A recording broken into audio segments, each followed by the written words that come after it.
Allez, aujourd'hui, petite opération, on va passer cette ruchette là en ruche. Colonie ultra populeuse qui a l'air ultra pas contente. Là on voit que c'est un cadre avec du calme. Beaucoup de mal. Bon, ça n'a pas l'air de marcher avec elle. Alors on va employer notre technique, hein, on va pas retrouver, on va pas toute cette journée.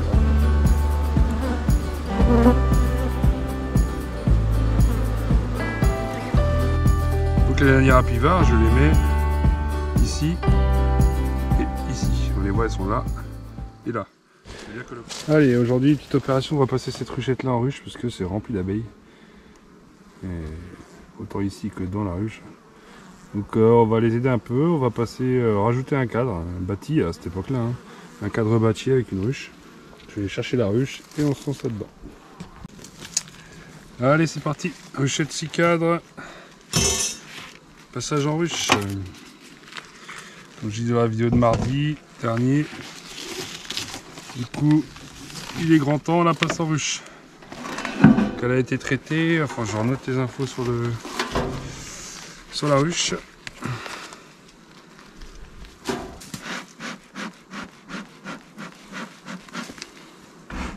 Là il y a du pollen qui rentre, donc c'est très bon signe.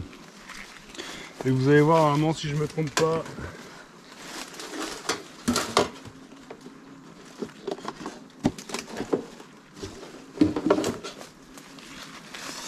alors 1, 2, 3, 4, 5, 6. Vous allez voir, normalement, si je me trompe pas, ça doit être blindé d'abeilles. Enfin, si c'est toujours comme la dernière fois, normalement, je me trompe pas. J'ai lu mes notes. Celle-ci, elle était blindée. Et c'est encore le cas. Regardez-moi ça. Là, c'est une colonie, on va regarder dedans, mais à mon avis, elle passe en ruche. C'est quasiment, c'est même sûr. Ouais, c'est même sûr. On va la passer en ruche.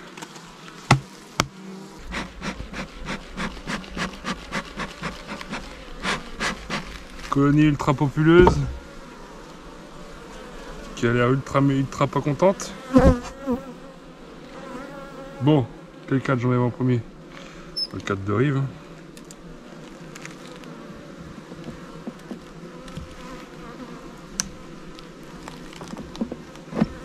Voilà. Alors comment ça se passe? Il y a du monde partout. Il y a du monde partout.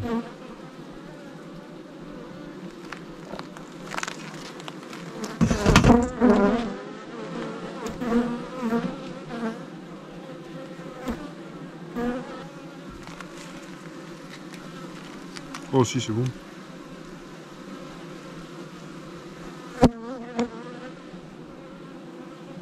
Là, il n'y a pas d'urgence pour elle, on va attendre la miel d'hier avant de nourrir. On va pas nourrir et puis il suffit que ça miel dure au lierre. Elle va se bloquer toute seule. Donc ça, c'est un cadre de réserve. On va le mettre là. 1, 2, 3, 4, 5, 6, 7. On va le mettre en 7.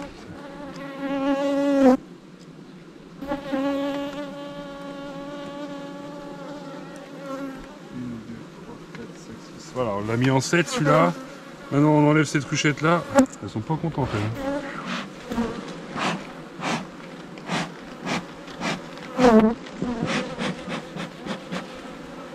Bon allez les filles là, on se calme. On va enlever la ruchette. Et on va mettre la ruche à la place.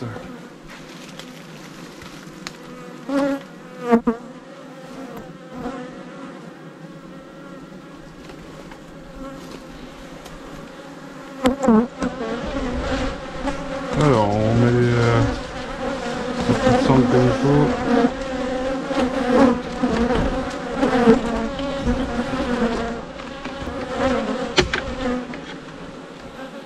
On va tout ouvrir.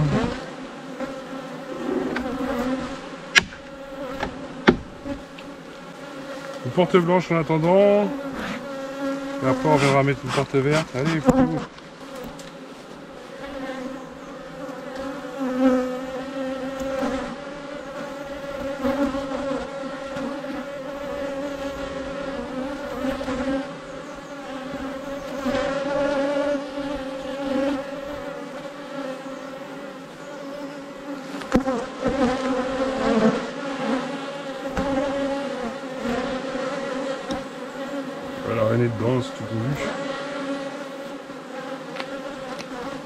C'est tout pondu.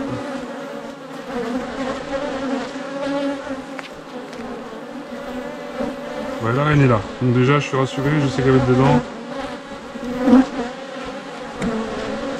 La reine est là et c'est tout pondu.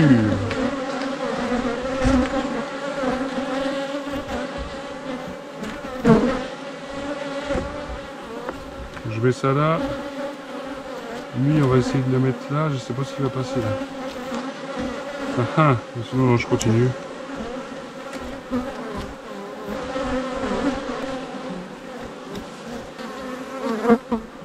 Voilà, donc la reine est dans la ruche. Maintenant, on contrôle juste le couvain. C'est tout pondu. Oh ouais, c'est tout pondu. On est à 2,4 de couvain déjà.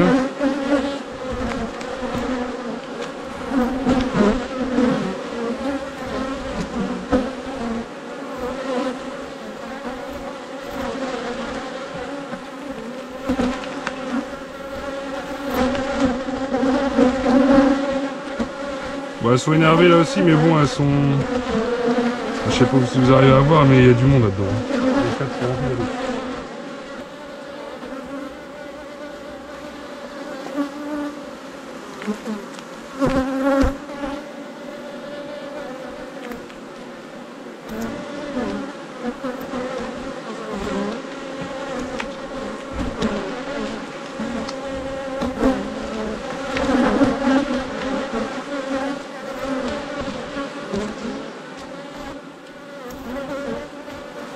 Là on est sur du 4,4 de couvain. Et des bonnes réserves, donc là il n'y a pas besoin de nourrir, hein, clairement. Elle est prête pour l'hiver.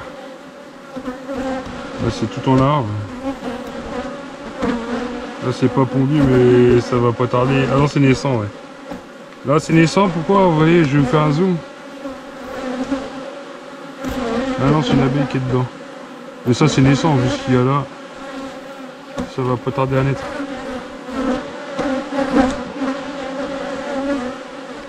Bon, elles sont pas très cool, hein.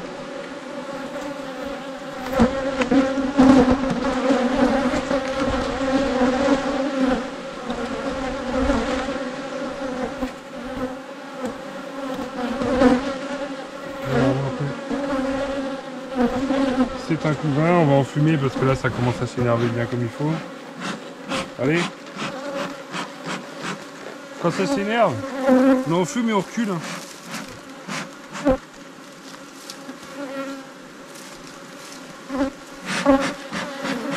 Ça rien de les énerver plus qu'elles ne le font déjà, elles vont piquer, elles vont mourir. Bref. Ah oui, ça pique là. Quand on s'est piqué, on en fume. Casser les phéromones, éviter les futures attaques. Voilà. Ensuite, ça en tête de réduire.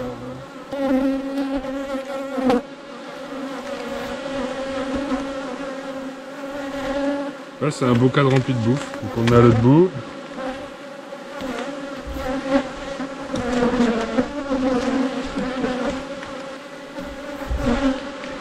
Voilà. Là, ensuite, on nettoie là. Bon, tac.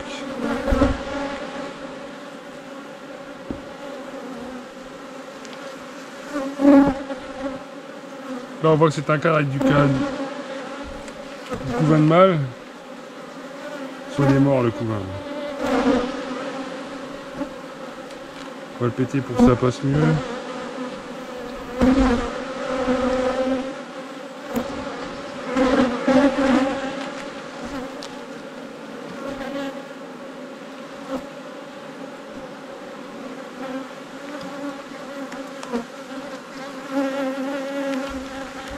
Voilà, on descend tranquillement, on y va.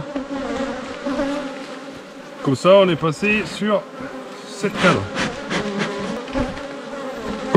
J'ai oublié la partition. Oh là là, faut absolument que je repasse demain.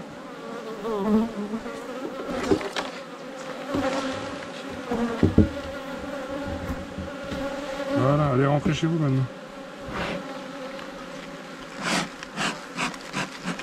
Ah, on voit qu'il y a du caractère dans celle-là. Là, on renote les indications prélevées sur notre ruche. sur la ruchette, c'est-à-dire le jour du traitement. On a 4 cadres de couvain, on note tout sur la ruche et on referme.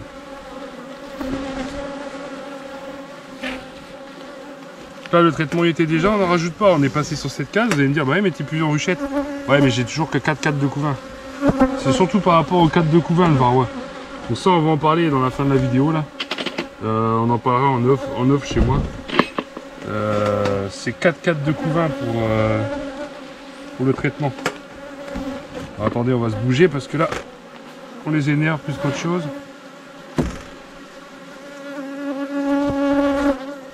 Là, je vais vous mettre là, pareil, technique du bâton. Technique du bâton, donc je vais vous mettre avec elle. Je vais vous laisser filmer, puis je vous mettrai juste le rush où on les va monter.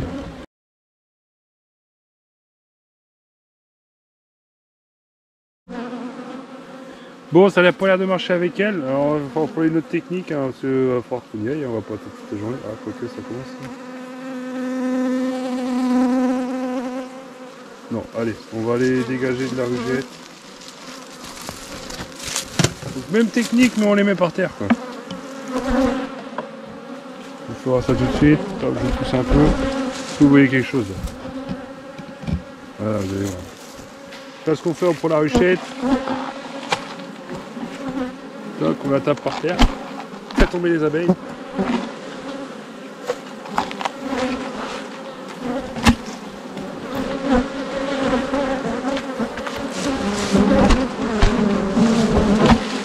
il y a quelques mortes là, mais le plus gros est parti, ça vole, ça vole. Là on met le bâton pour celles qui ne volent pas, on remet le bâton. Le tas d'abeilles est là. Un autre bâton d'ailleurs.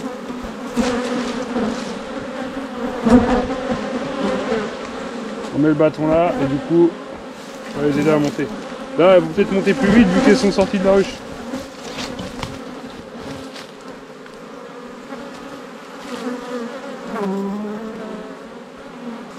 Normalement en mettant le bâton dans la ruchette ça suffit, mais là elles n'avaient pas l'air d'être pressées. Donc on les a aidées. Hein. Dans la ruchette elles étaient bien, elles étaient à leur place. Là on les a aidées en les mettant par terre. Là par contre elles se disent oula, il y a un truc qui est pas normal. Et du coup bah elles essaient de retourner à la ruche au plus vite possible.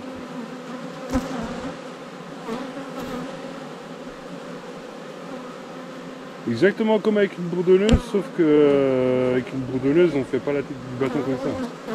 Sinon bah, l'abeille pondeuse retourne et puis votre future reine, il n'y en aura pas, hein. L'abeille va reprendre sa peau. Si vous mettez introduisez une reine, elle va s'en séparer. Voilà. Ah donc vous voyez ça bat le rappel sur le bâton, je vous fais voir de plus près.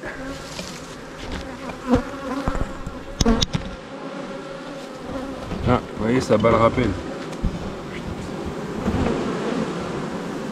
Sur la ruche aussi, bien, ça bat des abeilles. Je sais pas si vous allez avoir le point blanc au bout de leur abdomen, tout au bout. Sur le dessus du dos là, tout au bout, on voit il y a un point blanc. Les abeilles lèvent les fesses, lèvent l'abdomen et battent des ailes. Et il y a des fois ce qu'on appelle la glande de l'Azeneuve. C'est elle qui va dégager des phéromones pour dire allez hop, ça bat le rappel quoi. On appelle battre le rappel et elles appellent les autres. Pour dire la maison est là quoi, faut venir ici les filles. Voilà. Comme les abeilles communiquent par phéromones. Là on voit bien, elles sont toutes en train de battre le rappel. Ici, elles battent le rappel là. Sur le bâton là aussi, oui, celle-ci elle bat le rappel, les autres aussi là. Là voilà, toutes celles qui sont par terre ici. Là, elles vont finir par remonter. On voit il y en a encore une petite grimpe ici. Elles vont finir par remonter par le bout de bois et rentrer à la ruche ce soir. D'ici ce soir, tout le monde sera dans la ruche. Il n'y aura plus rien à craindre. Voilà, voilà.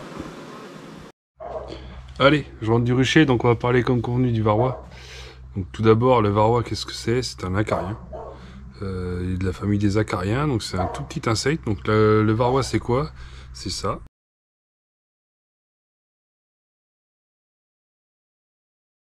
Donc voilà à quoi ça ressemble un acarien, donc c'est tout petit, hein, ça fait 1 mm environ, 1 mm et demi. Donc c'est tout petit, c'est originaire d'Asie de l'Est. Donc nous, ça arrive en France il y a une bonne trentaine d'années, un peu plus de 30 ans. Donc moi, ça fait 2 ans que je fais de l'apiculture, donc depuis le début, je vis avec. Enfin, mes abeilles vivent avec et on fait avec, quoi. Donc il se reproduit comment? Tout simplement, le varroa, il se met sur les abeilles et il se reproduit dans le couvain. Donc c'est pour ça qu'il est très compliqué, les abeilles ont du mal à lutter, en fait. C'est que le varroa est capable de cacher son odeur, en fait, en se cachant sous les larves. Et du coup, les abeilles ne le nettoient pas comme il faut, et c'est ce qui fait qu'il se reproduit. Donc, la femelle va dans le couvain, et elle pond, et ça reproduit. Elles se reproduisent comme ça, en fait. Du coup, il y a plusieurs varroas dans la même cellule.